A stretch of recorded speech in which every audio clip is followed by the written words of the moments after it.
The Rush Hour with James Golden. Entertaining and informative. On the Red Apple Podcast Network.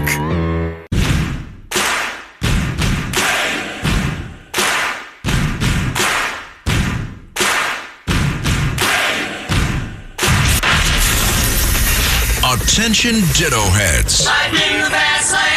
Attention Bo Scouts. Goes by the pseudonym Bo Snerdley. It's time for the soul of excellence. He is a radio host here in New York. The Rush Hour is on the air. Rush. Now here's James Golden. Tomorrow, under the leadership of Jamie Raskin, Judiciary Committee Democrats are going to brief the entire caucus about the different accountability mechanisms that are available to us, including, or available to the country, I should say, including but not limited to the 25th Amendment. Okay. Obviously, Senator, the president did not kill an entire civilization last night. Is impeachment really a productive or even feasible tool at this point with Republicans in control of Congress? Democrats must proceed with the filing of the impeachment articles. We need to work as hard as we can to put the Republican Party, which is morally bankrupt, which is spineless, which wants to be in a witness protection program, even as moral atrocities are being planned in their name. We must proceed towards the goal of removing Donald Trump from office, and we must do this now, and that has to be the Democratic agenda. Yes, my friends, welcome to the Thursday edition of Bo Snerdley's Rush Hour. Fastest hour in American media.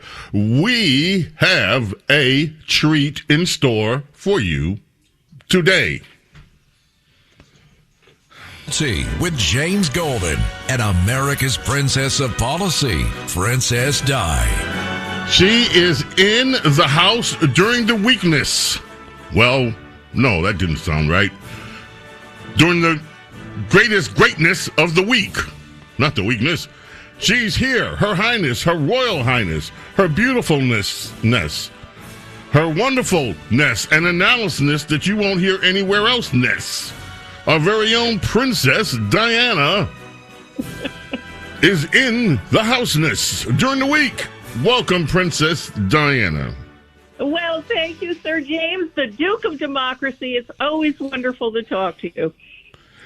Do you know, Princess Diana, that today is one of the biggest days to me anyway, in American history? Let me see if I can put it like this. I'm going to ask Carlos a question about it, because Carlos looks like he's wandering off. Carlos, we're talking to you. Carlos, have you ever heard of the Appomattox team? Do you know who they are? No. Do you know what?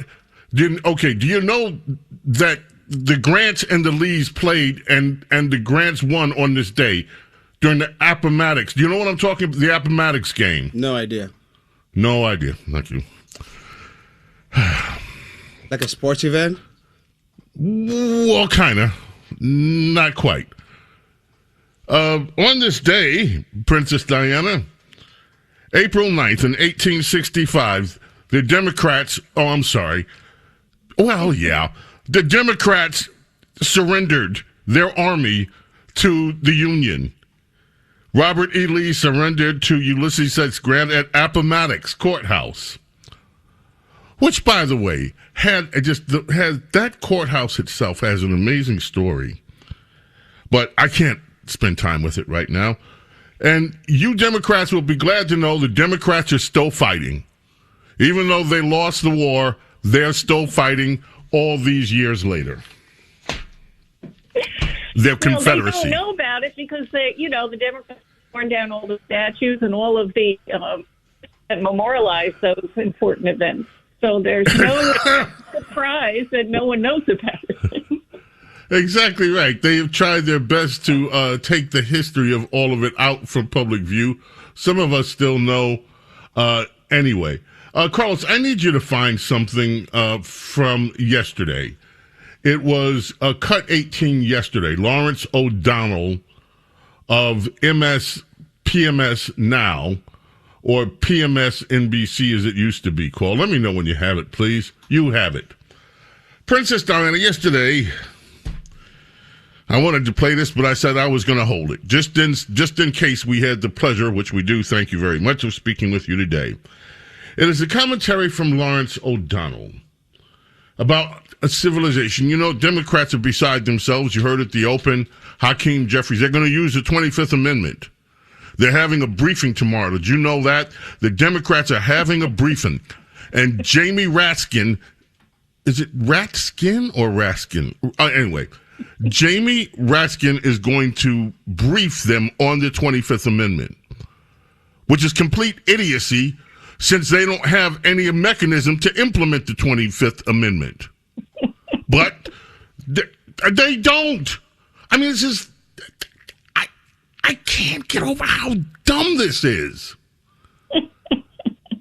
We have no impeachment power, but we're going to talk impeachment and presumption. We have no power to implement the 25th Amendment, but we're going to have a briefing, and we're going to do it because we're going to use everything in our power. That's Hakeem, to get Republicans to do the 25th Amendment on Trump. What power do they have? Unless something happened, did something happen that I'm unaware of? They have tantrum power. Okay.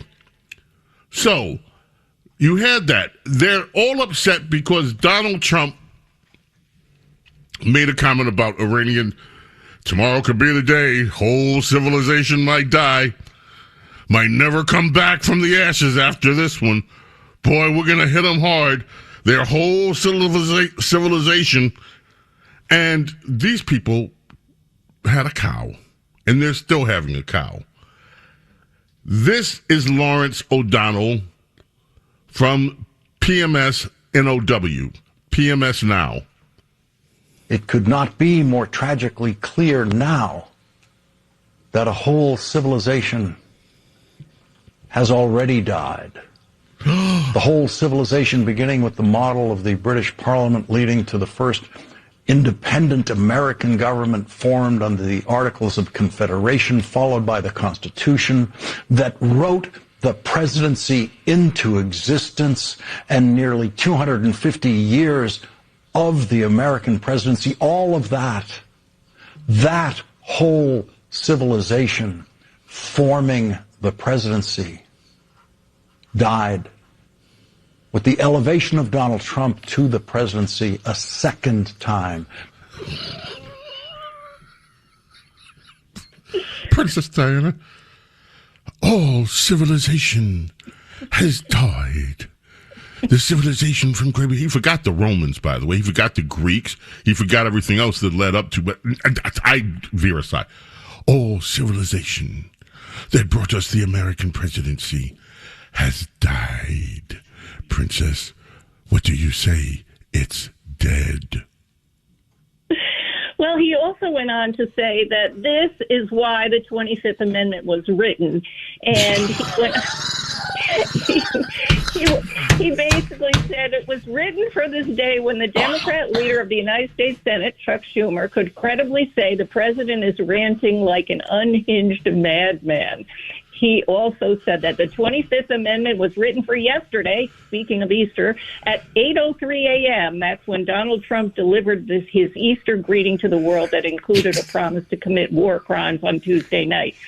You know, the interesting thing, I don't know if you remember this, but a year ago, the same man, Lawrence O'Donnell, had to take a vacation because he was so exhausted from Donald Trump. And he basically was so upset about something Trump said a year ago about Chuck Schumer, where Trump happened to say at another press conference that Schumer is a Palestinian. I don't know if you remember that. So Lawrence O'Donnell went on the Rachel Maddow show and said that he can't, there are 100 days. I've only made it to day 52. I have to take next week off. I'm exhausted from Donald Trump. And so he was saying in that show, he said, America is at this hour completing the 52nd day of having a president of the United States whose brain does not work. Donald Trump's brain is broken, badly damaged, as he exhibits every day. So he said, once again, Donald Trump said something that would have gotten any other president rushed to the hospital for a neurological examination and evaluation for dementia. So Lawrence O'Donnell has been saying this same thing for a year because that is what MSNOW wants to hear, their audience. So, you got to put it in context. This is what he says every night. And I just say he needs to take another vacation. He's clearly, the TDS is getting to him. Okay, but let's talk about this for a minute because I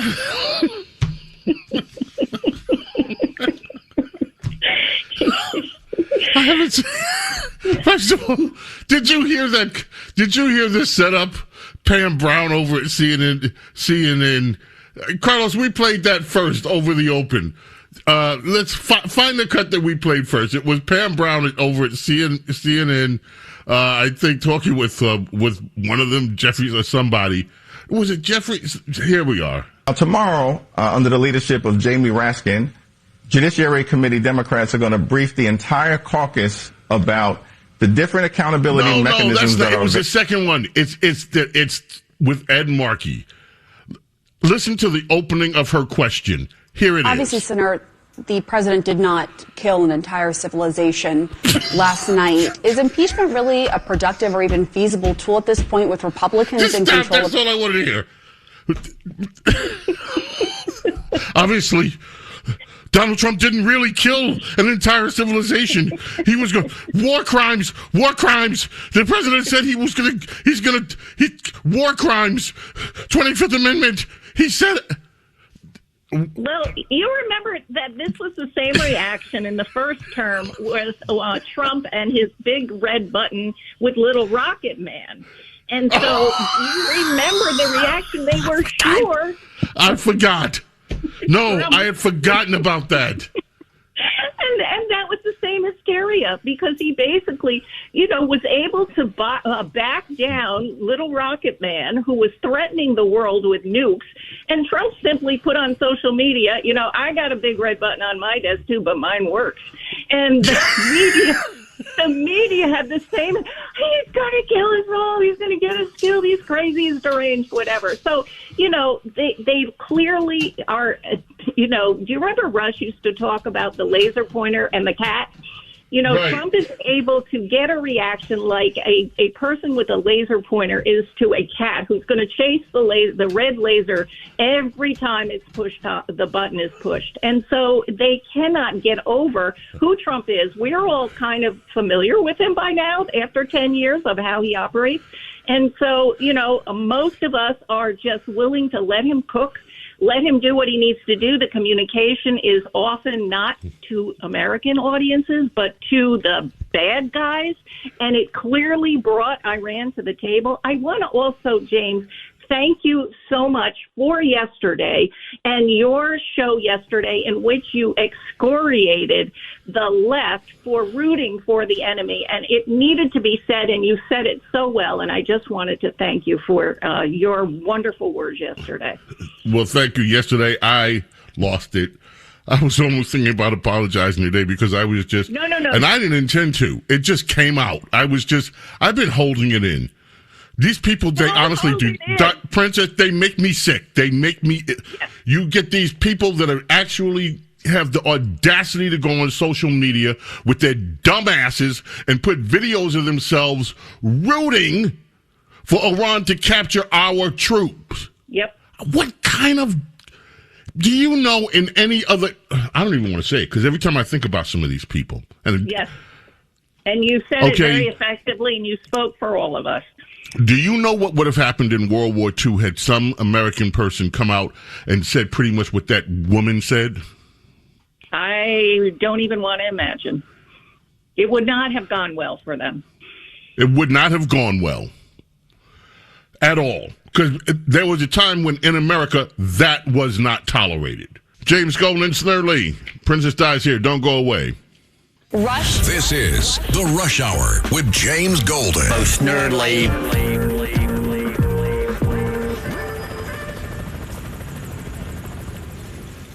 The Rush Hour with James Golden. Entertaining and informative. On the Red Apple Podcast Network.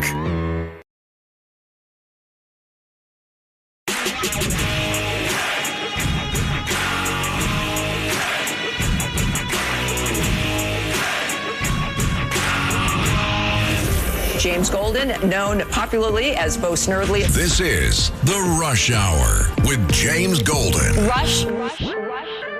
When you're at war with somebody, guess what that other country does? Exactly what they've been doing through history all this time, right? You take them hostage and you use them for leverage. So guess what Iran did? They put a bounty out on his head, and whoever finds him gets a great award. I can't wait. Hopefully it's like money or jewels. I hope the person who finds him is very poor and ends up being very wealthy, and I hope Iran holds their promise. Just unfreaking believable to me. Anyway, she's been fired. She worked at some outfit called Green Pantry in Grand Rapids, Michigan. I don't know what the hell's going on up there in Michigan, Diana, but somebody needs to get a handle on it. Absolutely. I plan to be there again, and I will look into it. Well, thank you. So anyway, she was fired from her gig. When we get back, we got to take another break. I want you to stick around. We're going to play remember that old song by the Doobie Brothers? Listen to the music. Whoa, whoa. Listen, remember that? We're going to do our own version of it. Listen to the soundbite. And then we're going to listen. So we're going to listen to some sound bites, and then we're going to comment on them. And some of them, I think, might be a little bit, well, I don't know. They might be a little bit unexpected. So we're going to do that. Princess Diana is here. You're going to stay here, right? So we can listen to the sound bite. Sure. Okay. Yes, ladies and gentlemen, and you listen to the soundbite too and everything else. Fastest hour in American media. We cover the news this way in a fun and endearing way. James Golden, Snerdley, here with you. It is Bo Snerdley's Rush Hour, fastest hour in American media. Princess is here, Princess Diana, and will remain with us. So you do the same, please.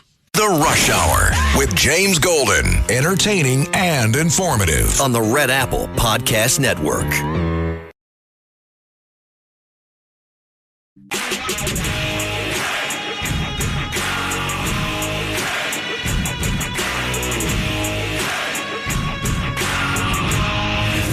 James Golden, known popularly as Bo Snerdley. This is The Rush Hour with James Golden. Rush. Over the world. Oh, my God. I love that song so much. That's Brooke Benton. Not to be confused with Gladys Knight and the Pips.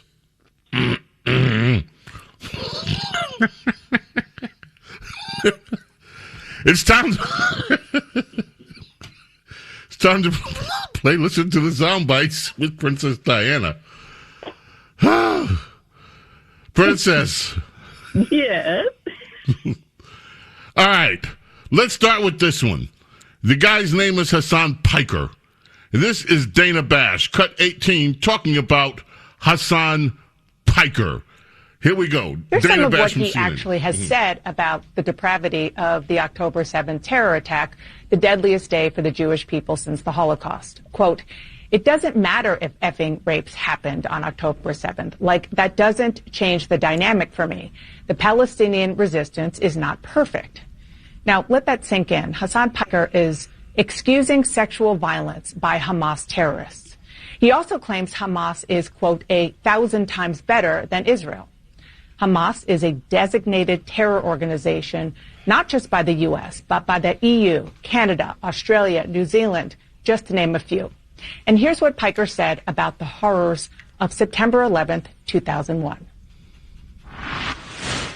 America deserved 9/11, dude. F it. I'm saying it. Like, we fucking totally brought it on ourselves, dude. Holy shit. We did. We fucking did. Princess Diana, this particular podcast is very popular among Democrats Ro Khanna has been on the show many times, says he's going to go back. The new mayor of New York City, Mondani, has been on the show. AOC's been on the show. Bernie Sanders, a lot of Democrats go on this guy's show. He's out campaigning in Michigan, of course. Of course. What was your take on Mr. Piker? Well, I think that's the, mainstream, middle-of-the-road Democrat position. I don't think there's a Democrat running for office that disagrees with him, including the Michigan Senate candidate, El Said is his name, Abdul El Said, and he refuses to disavow Mr. Piker's past comments, and so he's basically embracing them. And this is why Mike Rogers for Senate needs to win. He's the Republican candidate and therefore needs to be in there and defeat this guy who is going to be saying all kinds of things not in defense of Israel. Wow. Okay. And do you think Democrats like Ro Khanna will get any fallback from or pushback from continuing to appear on his show? Well, I was actually surprised at the bite you just played because I would have said no. But he basically he is being called. I mean, this is being something that's being highlighted on CNN, which is surprising. So that needs to. So that needs to. Okay, great. See, that's the reason we play the bite. You were surprised. Okay, cut 20. This person's out in California. And I just want to catch your opinion on this. I think you might recognize the voice. If not, I'll tell you who he is afterwards. Here we go. We're hearing from Swalwell in his own words for the first time since the accusations came to light. Yes, we are. Swalwell is now speaking out, denying the claims. Politico reports the allegations of inappropriate behavior have come from multiple left-leaning influencers and other social media accounts without evidence. Now, yesterday, his campaign denied the allegations, saying he's being targeted because he's a front-runner in the race for governor. Well, now we're hearing from him directly. Swalwell was in Sacramento for a town hall event last night where he responded to reporter questions about the allegations. Did you ever behave inappropriately with female staffers? No, it's false. And also, some of the allegations I've seen, which is that we've had NDAs in the office. There's never been an allegation, and there's never been a settlement. And, I will also just take stock that, look, we're 27 days before an election starts. Swalwell says he's responding to the allegations because he didn't want there to be any question. Now, Princess Diana, anything about that surprise you? Would you have any thoughts about it whatsoever? Eric Swalwell, et cetera, with all these supposed allegations of sexual misconduct, separate and apart from the Fang Fang files. Well, of course, this is well known in D.C. It is widely rumored, has been for years, and I think of this as friendly fire. He is the top Democrat running for governor in California out of many. However, it's a jungle primary, and the top two candidates, which would go to a runoff, are Chad Bianco and Steve Hilton, both Republicans. Eric Swalwell is number 3, and the Democrat Party splits the vote among 8 or 9 different Democrats. And I think that the Democrat Party knows that this guy is the most vulnerable. Get rid of him and consolidate the vote so that they will not have a Republican governor of California. That's their aim. I do not think they'll succeed. I don't like Eric Swalwell politically, not one bit at all. Not at all. I have a problem with these. I have a problem when it happens to Democrats. I have a problem when it happens to Republicans. I have a problem when it happens to nobodies. Right before some event, here come some rumors about allegations of stuff that happened with some women way back in the day. And I say, if you have proof, bring the proof and put it out there. Don't just keep up these campaigns of, it's a whisper. There could be, we've got it coming. We've got lots of. I mean, come on already. If you have proof, put up the proof and bring out the women and say, this is what he did. Or else this to me is just, it's a dirty political trick at this point. Well, I agree with you, except there are 2 women on the record saying it. And that's why I say this is internal Democrat takedown. That's my opinion. Okay. All right, now, let's switch gears for a minute and come back to the East Coast. She's the governor of a purple blue state in right nearby the state of New Jersey. Mikey, whatever she calls herself. I can't ever remember whether it's Mickey Sherrill or Mikey Sherrill. But anyway, it's one of the Sherrills. It's Mickey, I think. Or no, it's Mikey. No, it's whatever. Anyway, this is what Mikey had to say, and let's listen to this, please. I just took a tour of the Salem Nuclear Power Station, one of the 3 plants here on the facility. It provides nearly half of all electricity produced in our entire state, enough to power 3 million homes from just this one spot. It has made us a national leader, and it's truly a point of pride for New Jersey. But for too long, outdated laws have kept us from even considering new nuclear facilities. One law required any new projects to point to a method of disposal that quite literally does not exist. It was written in the 1970s, tied to a technological requirement that made sense then, but not today. It's a textbook example of the kind of inefficient government that I ran to change. So now I'm signing a bill to cut that red tape, removing a big barrier to new nuclear in our state.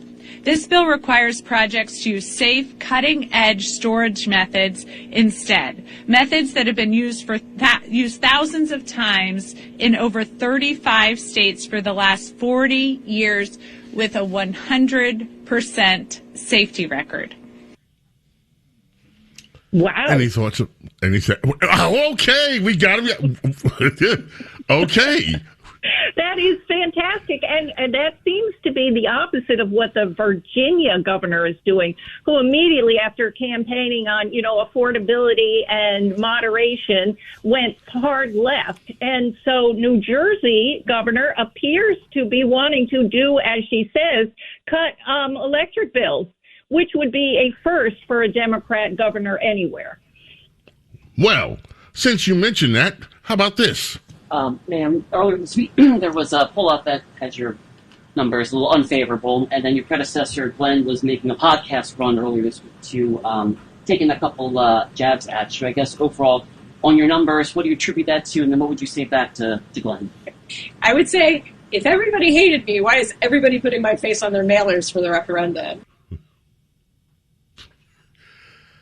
That would be your Abigail Spanberger. Oh, my goodness. She is in trouble. Isn't she the most unpopular governor ever in that many days in that state? In that time period, yes. Her numbers, and to me, her numbers are not that bad. If she had been in office for maybe 2-3 years and the public was worn out with her already, you'd see her numbers. But what's striking is where they fell from. Right. Not where they are, because she's still in the 40s. Okay. Since you mentioned her, I thought we'd play old Spanberger. Now let's head up north, Princess Di, above the border. I want you to listen to a quote. There's a funding argument going on up there amongst the Canucks. And please listen carefully, please listen carefully to Canadian Member of Parliament, Leah Gazan, discussing the funding problem that has emerged, cut 17, Carlos, up north of us. When the budget was released, I was shocked to find out that Prime Minister Carney is cutting $7 billion between Indigenous Services Canada and Crown Indigenous Relations. They provided $0 to deal with the ongoing genocide of MMIW, G2S, LGBTQIA+. This is abhorrent. This is callous. This is callous because the very Liberal government that has stripped organizations of life-sustaining funding has now committed $13 billion. $13 billion on military spending. Okay, that's enough. Say that 3 times fast. Yes, LBQ. Oh my goodness, that was phenomenal. Which it is. Let me say it for you. I can't say it fast, but I'll give you the whole thing. Okay. It is now the MMIWG2SL GBTQQIA plus contingent. Unbelievable. I think, though, M stands for something quite serious, isn't it? Murdered and missing Indigenous women, I believe. That's it. That is serious. Okay. Thank you. MMIWG2SL GBTQQIA plus. Okay.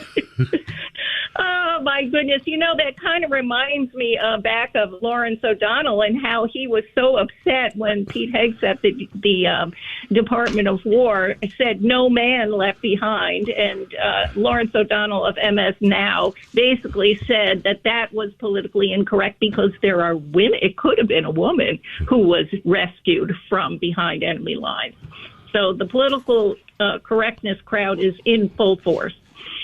Well, you know what bothers me about this Canadian quote? You know what really bothers me about it? What? The QRST LBWXYZ crowd was totally left out of this. And I don't know how you can ignore those people. Well, next time, I'm sure she'll add that.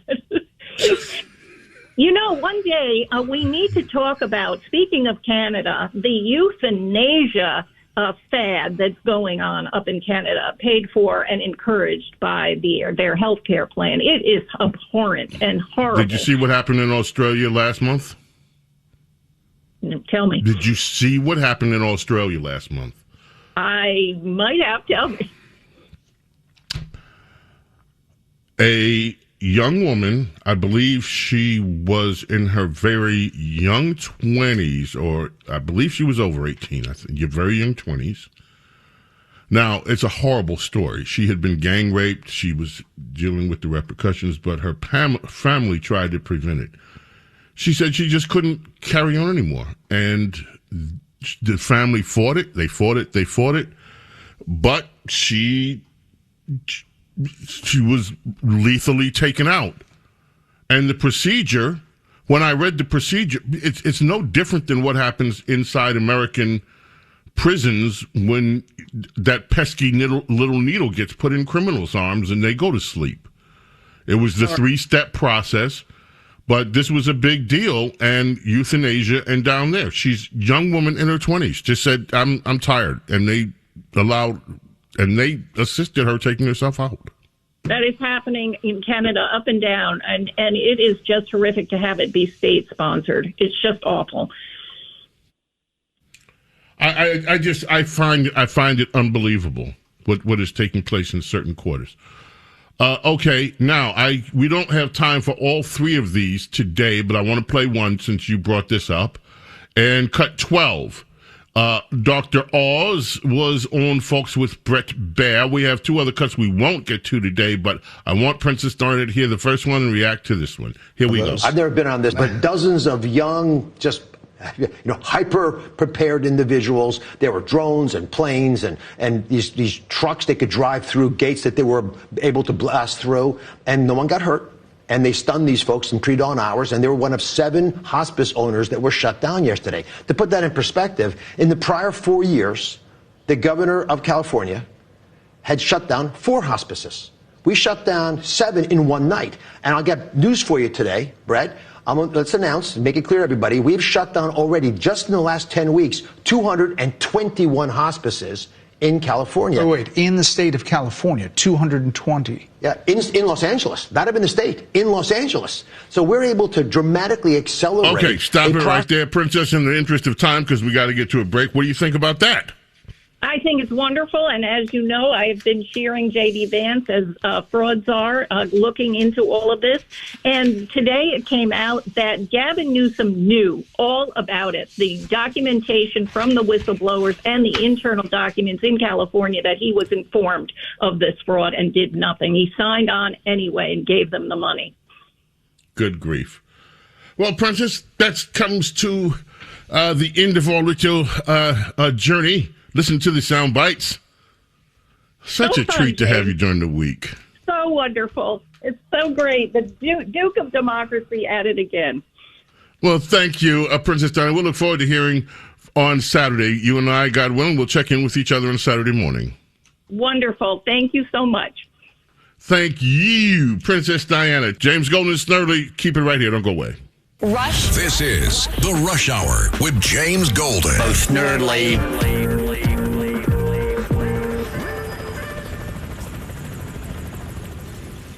The Rush Hour with James Golden. Entertaining and informative. On the Red Apple Podcast Network.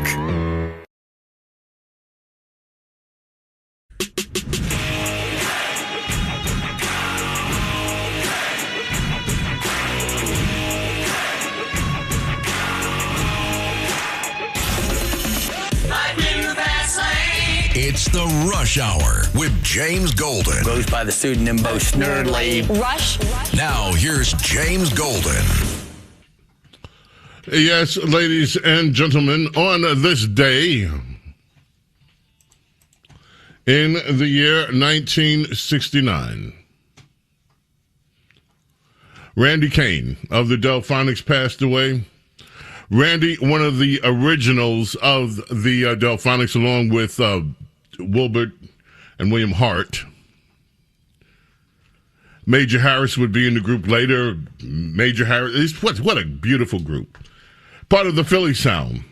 Tom Bell's first group that he really started the whole Philly sound with. Anyway, we got to go. May God bless and protect each and every single one of you, your families, your loved ones. Love and gratitude for being with me, allowing me, my friends, to be with you.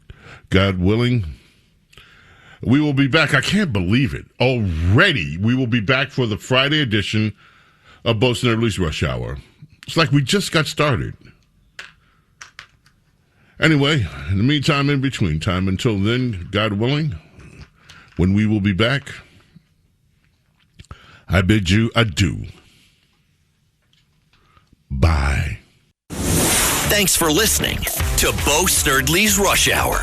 You can hear Bo Snerdley's Rush Hour weekdays at 4 on 77 WABC. If you like the podcast, share it with your friends and listen anytime at WABCRadio.com and download the WABC Radio app. Hit that subscribe button on all major podcast platforms. Plus, follow WABC on social on Instagram, TikTok, Facebook, and X. See you next time for a new episode so you never have to wonder. What the heck is going on here?